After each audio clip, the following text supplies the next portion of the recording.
Entonces, se considera memantina. De hecho, el grupo de pacientes en los que se ha usado un poquito más memantina es los pacientes con Alzheimer.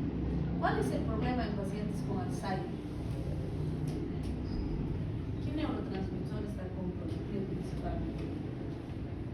El Alzheimer es una de las principales causas de demencia, ¿no? A nivel mundial.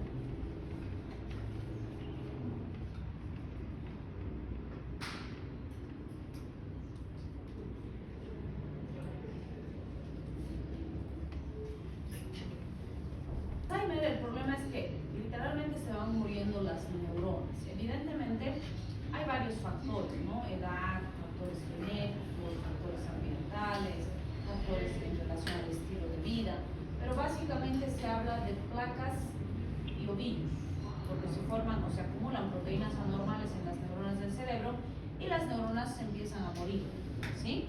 Pero el neurotransmisor que se asocia con el mayor deterioro en la memoria, la cognición y demás es la acetilcolina, ¿sí? Porque la dopamina es para Alzheimer, ¿sí? Para Parkinson es dopamina, para Alzheimer es acetilcolina. Entonces, ¿qué le pasa a este pacientito con Alzheimer? Va deshumanizándose, va perdiendo, ¿sí? Entonces, resulta que pues, las neuronas de acetilcolina son las más sensibles a esa muerte celular. Entonces, por un lado, tenemos que dar la acetilcolina para que se estabilice y mejore su calidad de vida, porque no podemos evitar que se mueran las neuronas si no controlamos las placas y los ovillos.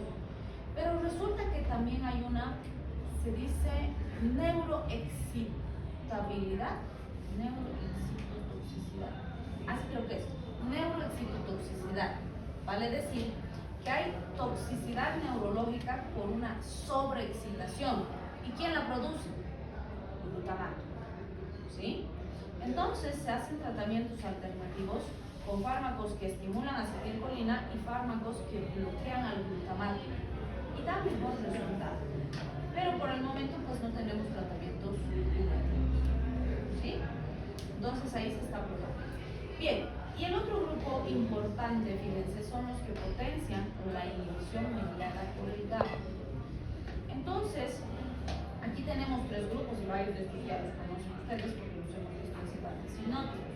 Tenemos, por ejemplo, los que tienen propiedades GABAérgicas, como la gabapentina, que es similar al GABA y estimula los receptores GABA imitando al GABA.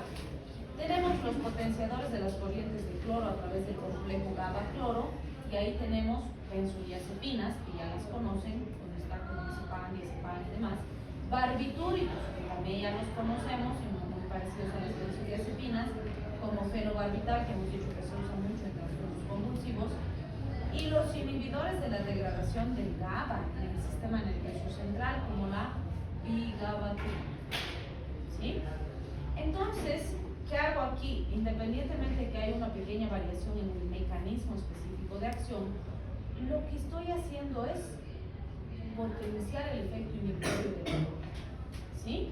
Entonces, vean, o interrumpo la excitación o potencio el bloqueo con el sistema inhibitorio y así controlo la convulsión del paciente. Eso básicamente es lo que buscan hacer los fármacos que nos van a ayudar a controlar a estos pacientes.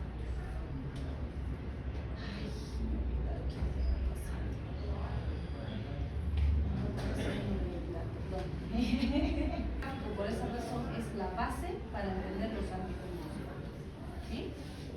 Bien, entonces vamos a empezar con los ureidos cíclicos, como decimos, donde está la fenitoína, fosfenitoína, son de este grupo. Fíjense que con fenitoína usamos dosis inicial de 500 miligramos día y para mantenimiento 300 a 400 miligramos día, o se puede calcular por kilogramo 3.5 a 5 miligramos por kilogramo como dosis máxima 1 gramo cada 24 horas, ¿sí? ¿Qué es lo que hace la fenitoína, fosfenitoína desde su grupo? Bloquean los conductos de sodio con inhibición de la producción de potenciales de acción. Vale decir, esta acción sería en la neurona presináptica. También alteran los conductos de sodio, potasio y calcio, esto a nivel pre y postsináptico, que también son importantes para completar la liberación de neurotransmisor y el impulso eléctrico. Disminuyen la secreción de glutamato en la sinapsis y favorecen la liberación del GABA. Entonces, fíjense, básicamente están actuando en la neurona presináptica, un poquito en la postsináptica y también en el sistema inhibitorio. ¿Sí? Entonces, son bastante completos. Pero el hecho de que actúe en tantos sitios diferentes también determina más efectos adversos. ¿Sí? Entonces, fíjense, ¿cuándo usamos? Convulsiones tónico-crónicas generalizadas, convulsiones parciales, dolores neuropáticos y migraña. Convulsiones en varios tipos de convulsiones van a ser eficaces por todo lo que hemos explicado, no hay donde perderse. ¿Qué sería un dolor neuropático?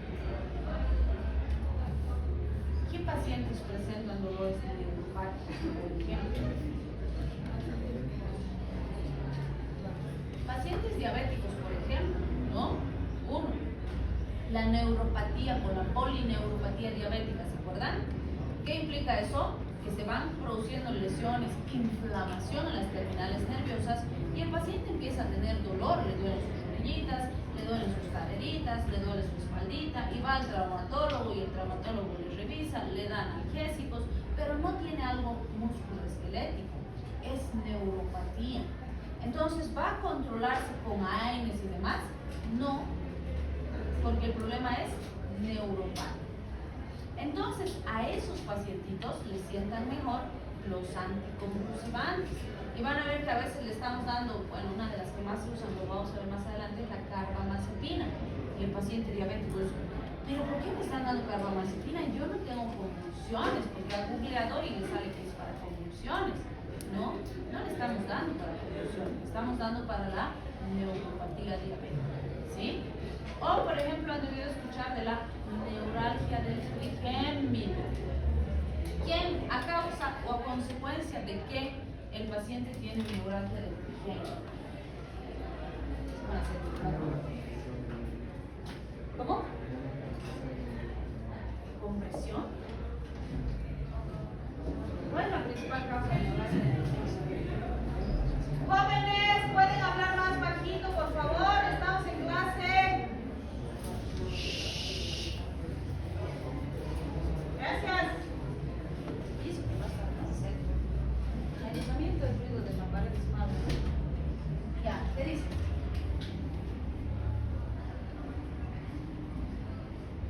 Herpes zóster es el principal causante de la neuralgia del trigémino. ¿Sí?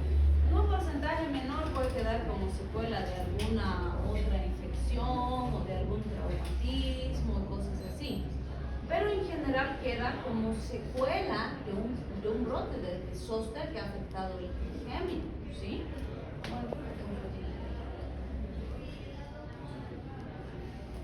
Ahí está. Fíjense, este es un herpes zóster.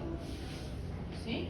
En el momento que brota, pues no se olviden que el zóster, a diferencia del herpes simple, brota por dermatomas. ¿Qué son los dermatomas? Regiones completas que están inervadas por toda una rama nerviosa. ¿Sí? Y esto pues afecta todo lo que abarca el trigémino. Entonces suele comprometer el cuellito, la cabecita del paciente. Hay peores, ¿no? Y el herpes, si es que preguntan a un paciente que así su herpesito labial tiene simple, por ejemplo, le duele, le quema, a veces le duele toda su cabecita y más pinche herpesito asícito. Imagínense cómo le duele a este pobre paciente que está así todito el dermatoma comprometido, inflamado. Primero que para el paciente es un dolor terrible, ¿sí?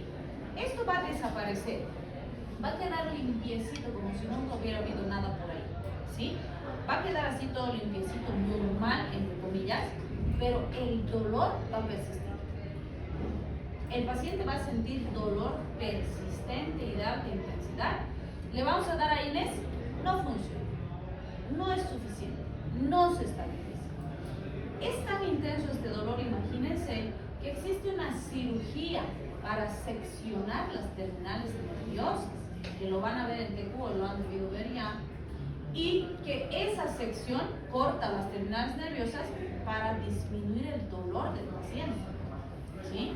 Pero hay pacientitos que les han hecho la cirugía y siguen sintiendo dolor. Entonces, lo que les ayuda muchísimo a controlar ese dolor, porque no es que les quita completamente, pero sí los controla, son los anticonvulsivantes. Entonces, ahí el paciente realmente siente un alivio sintomático porque estamos bloqueando el impulso doloroso y va a sentir mejoría, va a descansar mejor. También usamos estos fármacos, así potentosos, en pacientitos con cáncer, ¿no? Cuando ya están, que no pueden dormir, no pueden tolerar el dolor, no duermen por el dolor, entonces les damos estos fármacos para que puedan descansar mejor, tolerar mejor. No estamos curando el cáncer, no, pero sí les damos una calidad de vida, les ayudamos a descansar un poquito. ¿Sí? Bien, entonces, bueno, en las migrañas también, sobre todo las que son por tensión y demás, da muy buen resultado. Fíjense, en el dolor neuropático se recomienda 300 miligramos día y se puede usar kilopeso también de 5 a 6 miligramos kilogramo y tiempo que se vaya a necesitar.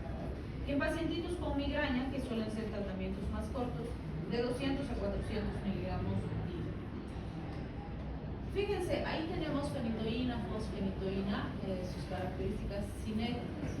En general tienen buena absorción por vía oral.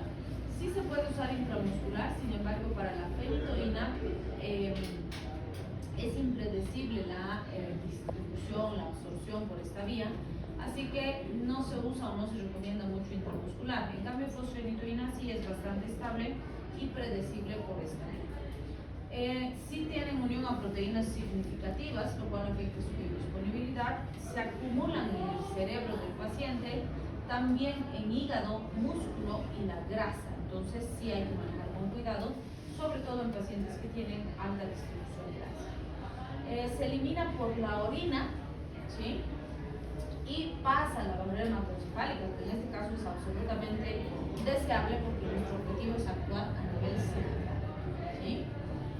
La vida media es larga, de 12 hasta 36 horas, por eso es que estos pacientitos también tienen que ser vigilados constantemente, función hepática, función renal, porque si la convulsión no se va a curar, si el dolor neuropático no se va a curar, y el Gemina, por ejemplo, no se va a curar, el diabético no es que va a tener neuropatía hoy día y en un mes ya no va a tener, al contrario, por la evolución de la enfermedad, la neuropatía va a seguir avanzando, porque la diabetes va a ir lesionando más terminales nerviosas. Entonces, los tratamientos suelen ser largos, así que hay que vigilar el impacto, los efectos adversos a largo plazo, ¿sí? Fíjense que estos no son los que más se usan justamente por los efectos adversos, porque como les decía, al actuar en tantos sitios diferentes, tener tantos mecanismos de acción diferentes, tienen muchos efectos adversos. Entonces se ha descrito nistagmo, pérdida de movimientos extraoculares, diplopías, ataxias, hiperplasias gingivales, hirsutismo, neuropatías periféricas leves, alteraciones metabólicas de vitamina D, osteomalacia, hipersensibilidad y fiebre, linfadenopatías, agranulocitosis, fiebre y exantemas, o sea, afecta a muchos sitios por la cantidad de canales iónicos y sitios donde actúan, ¿sí? No son malos fármacos, tampoco quiere decir que en los pacientes van a aparecer todos los efectos adversos, pero si usamos hay que vigilar de forma estricta, ¿sí? Ahí tenemos los barbitúricos. Recuerden que el fenobarbital, hemos dicho que es uno de los que más se ha usado, se recomienda de 100 hasta 400 miligramos por día. Y tenemos que, bueno, ya sabemos que aumenta la actividad de los receptores GABA de tipo A y que disminuye las respuestas excitatorias, lo hemos visto en el anterior capítulo, ¿sí? Se usa para básicamente todos los tipos de convulsiones que existen. Si bien es un fármaco de uso hospitalario, sí podría considerarse usar con el paciente como mantenimiento, pero siempre bajo vigilancia, ¿sí? Entonces, es un fármaco muy útil. ¿El riesgo cuál es? Su capacidad de producir dependencia es mucho más alto que de las benzodiazepinas en general. Entonces hay que analizar bien riesgo-beneficio. Tiene buena absorción, poca unión a proteínas plasmáticas. Fíjense su vida media tan larga, hasta 125 horas, y no produce metabolitos activos. Como efectos adversos se ha visto sedación, alteraciones de algunos aspectos cognitivos, puede haber ataxia, hiperactividad y sí tiene interacciones con todos los anticonvulsivantes que tengamos o que podamos mencionar, además de nimodipina, algunos esteroides, teofilina y verapamil, que se pueden utilizar para otras patologías. Descansamos un ratito.